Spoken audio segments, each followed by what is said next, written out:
Welcome to in this video lecture. Today I am going to start string in C language chapter 2. What is string?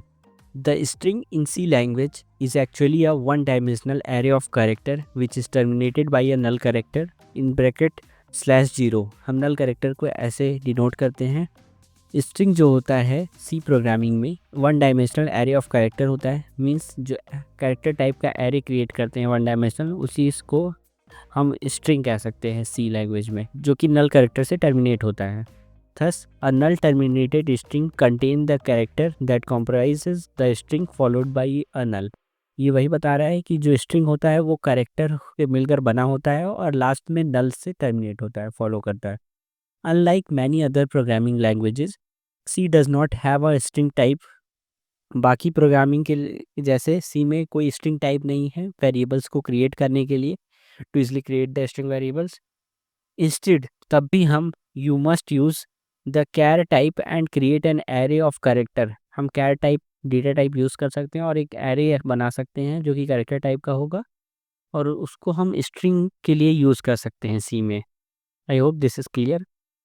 Next is a string in a programming is a sequence of character terminated by a special character called the null character. हम string जो होता है वो sequence of character से मिलकर बना होता है और नल कैरेक्टर से टर्मिनेट होता है, जो कि मार्क्स करता है एंड ऑफ द स्ट्रिंग. मतलब कि हमारी स्ट्रिंग एंड हो गई है अब. It is use to represent and manipulate text in a program. ये हमें हेल्प करता है कि कैसे हम एक प्रोग्राम में किसी टेक्स्ट को रिप्रेजेंट कर सकते हैं, चेंज कर सकते हैं. In a C language string are essential array of character. C में जो है अभी मैंने आपको बताया कि जो एरे होता है वो, जो स्ट्रिंग होती है वो एरे ऑफ कैरेक्टर होता है. एग्जांपल हमने दे दिया कंप्यूटर.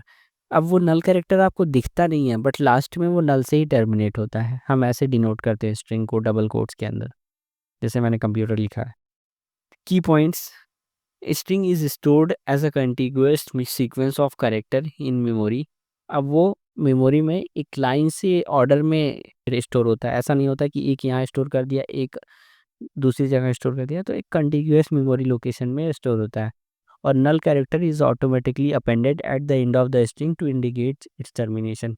और अभी मैंने आपको बताया वो दिखता नहीं है, ऑटोमेटिकली अपेंड हो जाता है कि कंप्यूटर समझने के लिए. String are defined using the char data type in C. String को डिफाइन करने के लिए हम कैर डेटा टाइप का यूज़ करते हैं सी में. This is an example. Hello is stored as an array.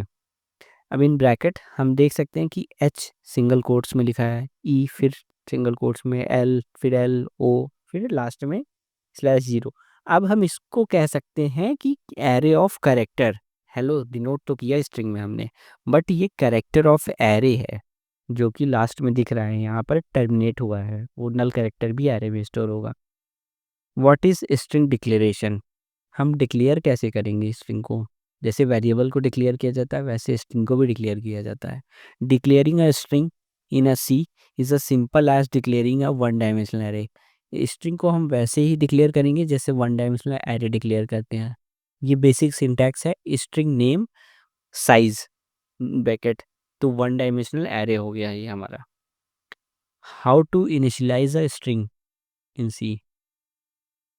A string in C can be initialized in different ways. हम कई तरीके से स्ट्रिंग को इनिशलाइज कर सकते हैं. We will explain this with the help of an example. अब हम इसको एग्जांपल से समझते हैं. ये एग्जांपल है जो कि str नेम में हम एक कोई वैल्यू डिक्लेयर कर रहे हैं. str is equal to geek for geeks. एक साइट है जहाँ से आप सी के बारे में पढ़ सकते हैं थोड़ा बहुत, बट वहाँ कुछ एडवांस में भी दिया गया है तो आपके सिलेबस से आउट भी हो सकता है. तो बस ये आपको रेफरेंस के लिए मैंने ऐड किया है. ये इनिशियलाइजेशन है, मतलब हमारे पास कोई वेरिएबल है उसमें हमने ये स्ट्रिंग इनिशियलाइज कर दिया. Ways to initialize a string in C. First one, assigning the string literal without the size. String literal can be assigned without size. Here the name of the string str act as a pointer because it is an array. अब हम एक ने कैर type लिया फिर str. अब string का name in bracket. मैंने बताया था आपको कि पीछे साइज भी डिफाइन करना पड़ता है, बट साइज उस केस में डिफाइन करना पड़ता है जब हम आपको स्ट्रिंग नहीं पता हो. बट यहाँ पे हम क्या स्टोर करेंगे वो हमें पता है, गीक्स फॉर गीक्स. तो ये हमने स्टोर करा दिया उसमें. तो यहाँ पर साइज़ बताने की ज़रूरत नहीं। एक तरीका तो ये है, जब आपको स्ट्रिंग पता हो तो हम एक कैर डेटा टाइप लेंगे और उसमें str इन ब्रैकेट एरे लगा देंगे, तो ये समझ जाएगा कि हमें स्टोर कराना है और कितने साइज़ का बनाना है। Assigning a string literal with a pre defined size. अब हम स्ट्रिंग लिटरल को असाइन करेंगे विथ प्री डिफाइंड साइज़, हम साइज़ के साथ। String little can be assigned with a predefined size, but we should always account for one extra space. हमें हमेशा एक एक्स्ट्रा स्पेस रखना चाहिए which will be assign to a null character, जो कि नल कैरेक्टर को असाइन करने के लिए होता है। अगर हम साइज़ नहीं बताते हैं स्ट्रिंग एरे को, तो वो ऑटोमेटिकली नल के लिए एक कैरेक्टर एक साइज़ ज़्यादा लेगा। बट अगर हम साइज़ बताते भी हैं तो हमें स्ट्रिंग का काउंट निकालना होगा, +1 करना होगा। सपोज यहाँ गीक्स फॉर गीक्स में कितना कैरेक्टर है, 1 2 3 4 5 6 7 8 9 10 11 12 13। अब 13 है तो 13 +1 करना होगा, तो ये साइज होगा। If we want to store a string of size n, then we should always declare a string with a size equal to और ग्रेटर देन n+1। मतलब एक नल कैरेक्टर के लिए आपको ऐड करके रखना ही होगा जो भी आपकी n की साइज होगी। नेक्स्ट एग्जांपल दिया हुआ, हम विदाउट साइज कर रहे थे, सेकंड विद साइज कर रहे थे। अब now assigning a character bye a character with size, we also assign a string character by character, but we should remember to set the end of the character as /0 which is a null character। अभी हमने देखा कि यहाँ पर double quotes में हमने string को सीधे इनिशियलाइज कर दिया है एरे में। यहाँ पे साइज भी बता रहे हैं प्लस एक एक कैरेक्टर को भी बता रहे हैं, हम नल को भी डिफाइन किया है कर्ली ब्रैकेट के अंदर। तो एक तरीका ये हुआ, पहला without size, second with size, और third one character by character. एक पॉइंट आप यहाँ पे याद रख सकते हैं, विथ नल, आखिरी में नल भी define. Assigning a character by character without size, we can assign a character by character without size with a null character at the end. सब कुछ सेम होगा बट साइज नहीं डिफाइन करेंगे। The size of the string is determined by the compiler automatically. अब आप जान सकते हैं कि इसका साइज ऑटोमेटिकली कंपाइलर निकाल लेगा। ये था how to initialize the string. There are 4 ways to initialize the string. Next one is input of a string, how to take the input from the user. अब आप कोई भी कैलकुलेटर होता है तो उसमें यूज़र से इनपुट लेते हैं, वैसे ही हम इनपुट कैसे लें यूज़र से। scanf, in C we can use scanf to take a string input in C without spaces। हम scanf के थ्रू जो स्ट्रिंग होती है सी प्रोग्रामिंग में उसको ले सकते हैं विदाउट स्पेस। अगर स्पेस आ जाएगा तो वहाँ पे वो रुक जाता है, बट विदाउट स्पेस तो स्कैनफ से ले सकते हैं। The access specifier for string is %s। अब यहाँ पर हमने इंट के लिए %d यूज़ किया था, कैरेक्टर के लिए %t, बट स्ट्रिंग के लिए हम %s यूज़ करेंगे। अब स्कैनफ के अंदर %s हमारा access specifier comma char into s. अब यहाँ पर एस जो है पॉइंटर है, which point to the array of character where the input taken as a string will be stored. और जहाँ पर हमारा स्ट्रिंग स्टोर होगा उसको पॉइंट कर रहा है, एस हमारा पॉइंटर है क्योंकि उसके ऊपर एस्ट्रिक लगा हुआ है, ये ऐसे डिनोट होता है। Example of input of string has include studio.h standard input output. ये हेडर फाइल होती है जहाँ पर आपका इनपुट आउटपुट फंक्शन स्टोर होते हैं जो हम यूज़ कर सकें। int main, this is your main function, char s in bracket 20, we declare the array of character type, variable name is s of size 20।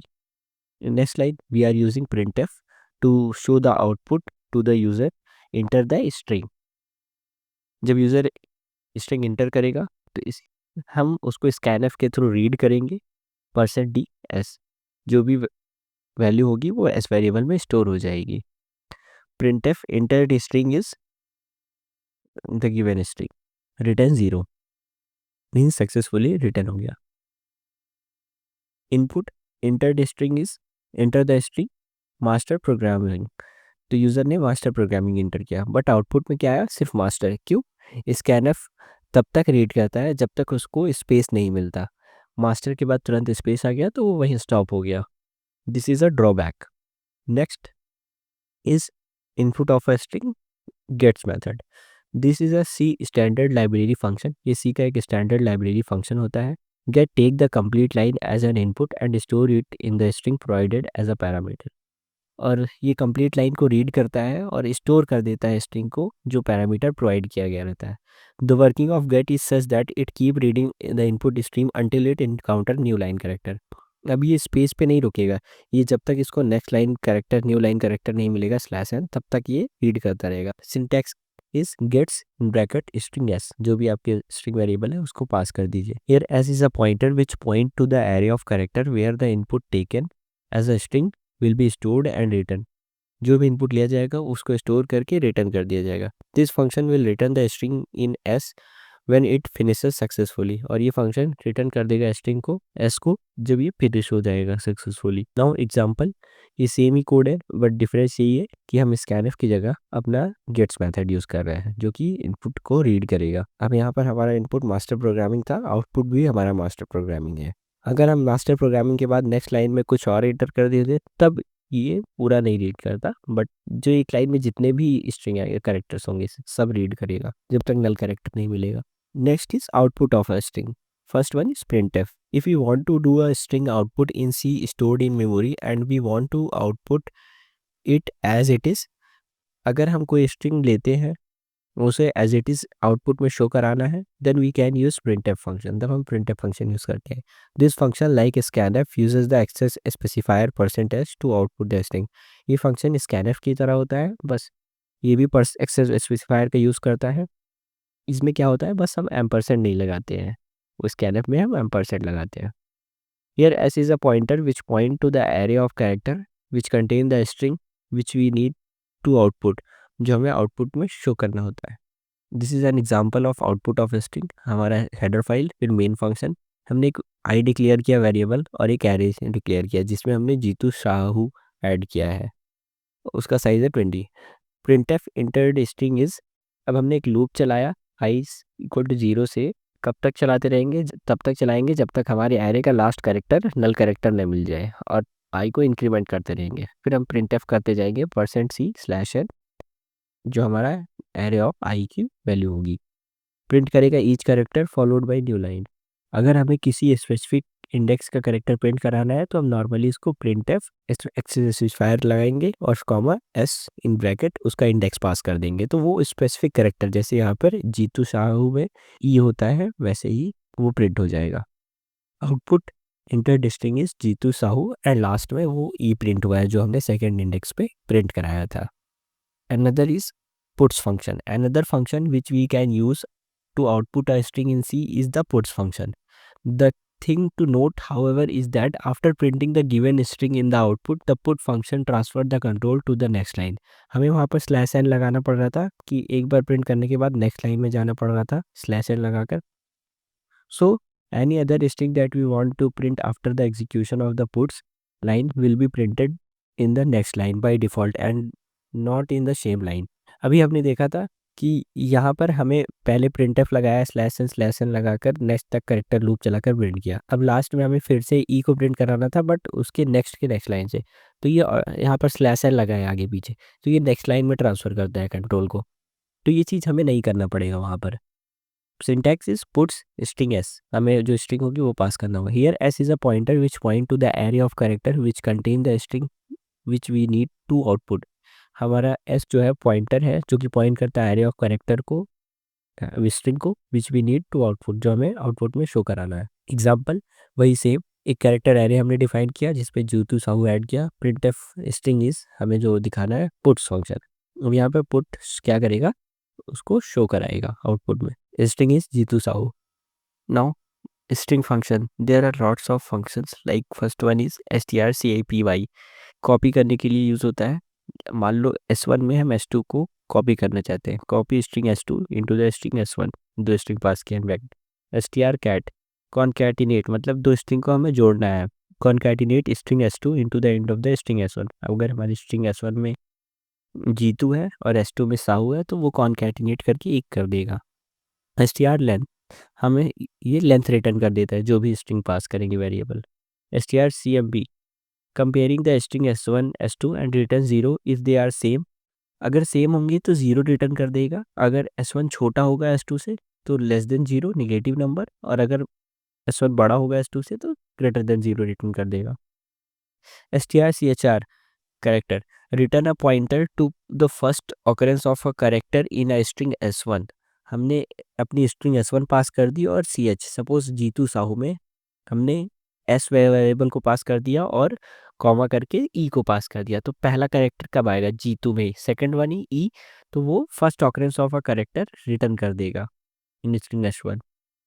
Note, these function are part of string.h library in C। ये string.h header files के part होते हैं। Make sure to include hash include string.h when using these function in your program। आपको ये headers include करने होंगे अपने programme में जब भी आप इन फंक्शंस को यूज़ करें। This is an example. Here we declare str1 str2 learn Hindi. हमने पहले कंपेयर किया str1 str2 को, प्रिंट कर दिया जो भी होगा, comparison 0 is same compare value. Second one में हमने लेंथ निकाली फर्स्ट वन की str1 की, प्रिंट कर देंगे जो लेंथ आई।